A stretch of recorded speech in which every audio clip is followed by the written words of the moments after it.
मेरे फादर भी बहुत छोटे थे जिस समय मेरे दादाजी एक्सपायर हुए थे सन 1940। ये था कि मैं कभी भी अंग्रेजों की गोलियों से नहीं मरूंगा। जब भी मरूंगा, जब गांव के बुजुर्ग लोग कहते काश तुम्हारे बाबा होते या तो पिताजी होते, तो वो हम दादाजी का ये सिस्टम था कि हम लगान चंबल की लगान नहीं देंगे। तो वो साहूकारों से पैसा लेके गरीबों में दान करते थे। किसी ने गलत नियत से उसको देखा तो उनका ये था कि उस परिवार से बदला लेने के लिए ये था कि उनका नाक कान काट देते थे उस इंसान के। बिहार में बागी होते हैं, डकैत मिलते हैं पार्लियामेंट में। नमस्कार, मैं विनोद त्रिपाठी। आप देख रहे हैं इंडिया नाउ। सच कहना अगर बगावत है, समझ लो हम भी बागी हैं। और आज आपको हम जिस बागी परिवार की बेटी से मिलाने जा रहे हैं, वो मेरे ख्याल से हिंदुस्तान की इकलौती शख्सियत है जिसके बाबा देश की आज़ादी से पहले बागी हुए। ग्वालियर स्टेट की गलत नीतियों की वजह से जिन्होंने बगावत की और फिर जब देश आज़ाद हुआ तो उनके पुत्र जो कि तत्कालीन प्रशासनिक नीतियों के कारण बागी हुए, ऐसी बेटी जो फिर अपने बाबा और पिता से ऊपर अपने आप को समाज में स्थापित करते हुए वकील बनी है और देश की जो कन्या भ्रूण हत्या के खिलाफ जो मुहिम है उसे करीब 30 वर्ष से इस चंबल अंचल में चला रही हैं। और आज देश की जो पीसीपीएनडीटी कमेटी है उसकी 5 सदस्यीय जो कमेटी है उसकी मेंबर भी हैं। तो मैं विनोद त्रिपाठी यहाँ मुरैना आपको जिनसे मिलवाने जा रहा हूँ वे हैं एडवोकेट आशा सिंह सिकरवार। तो आपके बाबा स्वर्गीय डोंगर साहब भटरी, तो दो भाइयों के एक नाम जो बाबा जो सुना जाता है वो कैसे है? बड़े बाबा जी का नाम था डोंगर सिंह और छोटे बाबा का नाम था बटरी सिंह। तो दोनों के नाम से ही चंबल में पहचान जो बनी थी डोंगर बटरी साहे के नाम से बनी। पहली गैंग जो बनी, जो लंबी चौड़ी गैंग थी ग्वालियर स्टेट के खिलाफ। फिर आपके पिताजी भी तो परशुराम सिंह सिकरवार, वे भी बागी हुए। तो अपन ये जानना चाहते हैं कि आपके जीवन में जो अपने बाबा और जो अपने पिताजी को लेकर के जो एकदम से पिताजी का और बाबा का जब आपको पता चला होगा बचपन में कि वे बागी हैं, तो आपको क्या रिएक्शन था आपका? बचपन की उम्र जो रहती है तो वो तो खेलने कूदने की होती है, समझ में नहीं आता है। लेकिन जैसे जैसे आप बड़े होते हैं और अपने पुरखों की जब किस्से कहानियाँ सुनते हैं तो जिस तरह के किस्से कहानियाँ होते हैं तो उसी हिसाब से उनका दिमाग विकसित होता है या आपके परिवेश में वो कैसे रम जाता है ये भी चलता है।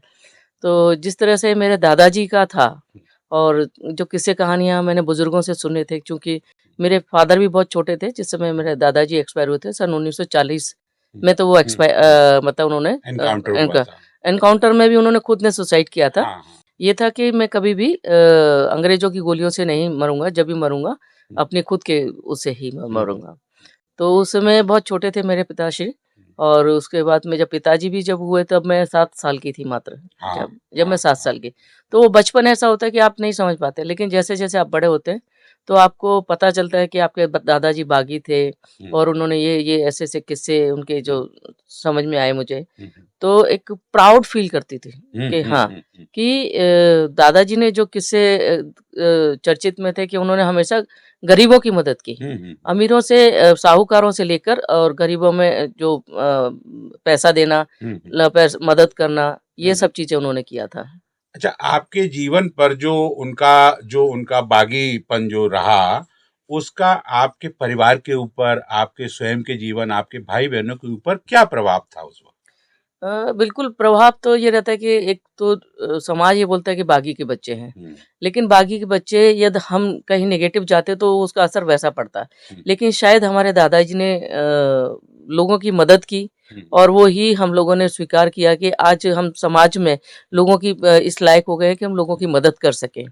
तो वही मदद हम लोगों ने भी शुरुआत की कि जब गांव के बुजुर्ग लोग कहते काश तुम्हारे बाबा होते या तो पिताजी होते, तो वो हमारे लिए ये करते। तो हमको लगता था कि हमें भी अब हमारा फर्ज बनता है कि हमें भी गांव की सेवा जिस तरह से उन्होंने अपने समय में की थी।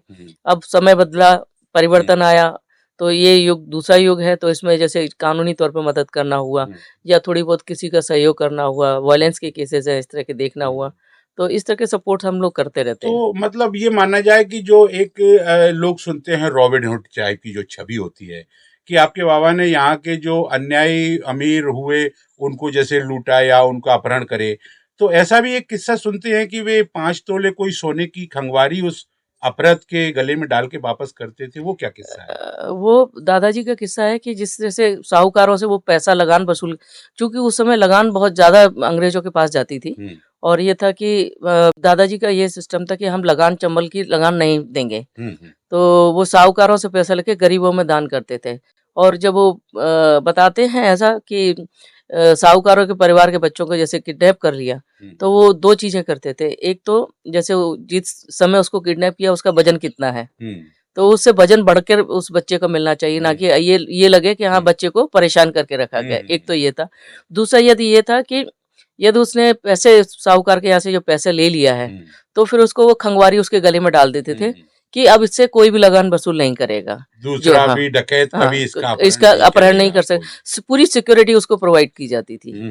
ये एक उसका किस्सा था। और जैसे कि आपके जो बाबा और पिताजी वे मतलब समाज के लिए जैसे करने का तो हमेशा रखते ही थे, तो आप परिवार की ओर भी मतलब कितना ध्यान देते थे और अपन लोग उनके से कितना जुड़ाव रखते थे? दादाजी और पिताजी में दोनों में एक अंतर रहा। जैसे पिताजी ने परिवार की तरफ ध्यान दिया, वही समाज की तरफ भी ध्यान दिया। जैसे पार्षद भी रहे वो, तो उन्होंने समाज में जितना वार्ड के अंदर कर सकते थे वो, मैंने किस्से कहानियां सुने हैं कि हाँ वो सिटी के अंदर उन्होंने किया था। इसी तरह दादाजी थे कि आसपास के एरिया में, ये चूंकि चंबल का एरिया पड़ता था, तो मध्य प्रदेश और राजस्थान के दोनों साइड के एरिया पड़ते थे, तो उनके यहाँ पर कभी भी कोई शिकायत लेकर जैसे जाता था, कोई गरीब परिवार किसी ने नंदपुरा में, क्योंकि तब मुरैना जिला बसा नहीं था उस वक्त किया है, तो ये चंबल का एरिया जो रहता था नंदपुरा साइड से, तो राजस्थान का एरिया भी लगता था उस साइड, तो धौलपुर साइड में एक चंबल का एक किनारा राजस्थान में, एक किनारा मध्य प्रदेश में। तो यही था कि यदि उनके पास में कोई शिकायत आ गई और कहीं किसी बहू बेटी को परेशान किसी ने किया है, तो उनका उस समय में बताते थे कि यदि किसी ने गलत नियत से उसको देखा, तो उनका यह था कि उस परिवार से बदला लेने के लिए ये था कि उनका नाक कान काट देते थे उस इंसान के, और कहते थे कि उस बेटी का कुछ नहीं बिगड़ा है, उस इंसान का बिगड़ा है, और लोग उसको देखकर सबक लेंगे कि ये इसने कुछ गलत कार्य किया इसलिए इसके नाक कान कटे हुए हैं। ऐसा। तो पुराने टाइम के ऐसे किस्से थे उनके, और उन्होंने सपोर्ट किया, तो उन्होंने समाज के लिए एक बहुत बड़े लेवल पर, हम तो उस लेवल पर नहीं कर सकेंगे जितना उन्होंने किया हुआ था। और जैसे समय परिवर्तन हुआ, वो किस्से कहानियां जैसे, लेकिन आज ये तो हम बात करें तो वो कानून को अपने हाथ में न लेते हुए हम कानूनी तौर पर मदद करते हैं कि लॉ से जैसे जितना सपोर्ट मिल सकता है, वो समस्याओं का समाधान करना, पुलिस के साथ मिलकर, या तो किसी के साथ अत्याचार हो रहा है महिलाओं के साथ, तो उनके सुनवाई के लिए पुलिस के साथ जाना, उनको जितना हो सके मदद करना, ये हम लोगों ने अभी प्रयास किया है। अच्छा, ठीक है, आज बाबा और पिताजी दोनों नहीं दुनिया में, ठीक है, तो आज मान लो वो अपन को मिलें, तो अपन उनसे क्या अपेक्षा, मतलब अपन क्या जानना चाहेंगे या समाज के लिए उनसे क्या कहलवाना चाहेंगे? यदि वो होते तो स्वाभाविक है हम लोग और आगे होते। ये बात आप मान के चलिए, जिस परिवार में एक बागी हो जाता है वो परिवार बहुत पीछे चला जाता है, वही कि लोग गलत निगाहों से देखने लगते हैं, या परिवार के लोग एक जो सामूहिक रूप से रहना चाहते हैं वो कहीं ना कहीं कानूनी कहीं दाज पे रहते हैं, तो वो बहुत पीछे चले जाते हैं। शायद हमारे घर की परवरिश इस तरह से रही कि पढ़ाई लिखाई के बाद में भी यही हुआ था कि मेरी पूरी जमीन बंजर पड़ी रही डैडी के जाने के बाद में। तो ये था कि मैंने यही प्रणय लिया था कि मैं जब लॉ पूरा कंप्लीट कर लूंगी उसके बाद में मैं अपनी खेती बाड़ी को स्टार्ट करूंगी, बंजर जमीन को जोतूंगी। तब उस समय काफी परेशान किया गांव के लोगों ने कि भाई नहीं, आपके बाबा बागी रहे और उन्होंने इस तरह के मर्डर्स किए थे, ये वो फलाना ढिमका, हम नहीं जोते। तो मैंने बोला अब कुछ वैसा तो नहीं होगा, जो भी काम होगा वो कानूनी के दायरे में रहकर होगा। तो वो कानून के दायरे में जब रह के काम किया गया, तो आज वो जमीन हम लोग उसको जमीन को जोत रहे हैं और कर रहे हैं, और वो भी कानून के अंदर रहकर कर रहे हैं। क्योंकि सबसे बड़ी चीज होती है कानून। जिस समय देश आजाद नहीं हुआ था तो कानून व्यवस्थाएं दूसरी चल रही थी, और आज की परिवेश में देखेंगे तो कानून व्यवस्थाएं हैं, तो उनको और अच्छा मजबूत करने के लिए हम लोगों ने ये था कि कैसे हम आगे जाकर काम करें लोगों के लिए। तो दादाजी से और यही प्रेरणा, मतलब उन्हीं की प्रेरणा से मानो तो कि यदि उन्होंने समाज के लिए इतना कुछ किया तो हम तो बहुत कम कर पा रहे हैं उनके हिसाब से। हाँ, लेकिन ये है कि कानून के दायरे में रहकर पुराने टाइम में शायद वो अंग्रेजी शासन था, इसलिए उन्होंने अपने अपने हिसाब से चंबल राज्य चलाया। और अब हम लोग समाज में रह रहे हैं, तो सामाजिक परिवेश के साथ में काम कर रहे हैं। और जैसा कि अपन देख पा रहे हैं कि मतलब बागी परिवार की जो बेटी है वो समाज में कन्या भ्रूण हत्या के खिलाफ लगातार काम कर रही है। तो आप जैसे जाते हैं हरियाणा, राजस्थान या दिल्ली जहां भी, तो वहां मतलब जैसे किसी को पता चलता है कि आपके फोरफादर अपने बागी रहे हैं, तो उनका क्या रिएक्शन होता है आपके प्रति? नहीं, ऐसा तो कभी कोई सामने मौका नहीं आया, क्योंकि जो मेरी आइडेंटिटी है वो एक लॉयर की आइडेंटिटी है और दूसरी समाज सेवा की आइडेंटिटी है। तो बस यही है कि मेरा अब जो मैंने जो प्रण लिया हुआ था कि 2000 का सेंसस जब डिक्लाइनिंग हुआ था, तो करीब करीब ये 24-25 साल मुझे हो गए काम करते हुए सब्जेक्ट पर। तो मेरा कोशिश, जैसे मध्य प्रदेश में सबसे कम सेक्स रेशियो मध्य प्रदेश में मुरैना का ही सेक्स रेशियो रहा है, लड़कियों की संख्या कम रही।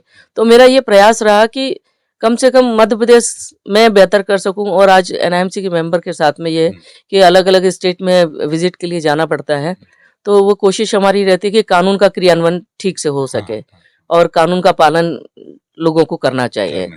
तो चाहे उसके लिए मुझे स्टिंग ऑपरेशन करना पड़े या स्वयं जाकर देखना पड़े या सरकार के सहयोग के साथ में हम लोगों को करना पड़ता है, तो उसकी पीएनडीटी कमेटी के थ्रू इस क्रियान्वयन को हम बेहतर कर सकें और बेटियों को कितने ज़्यादा से ज़्यादा बचा सके, वो हमारा प्रयास रहता है।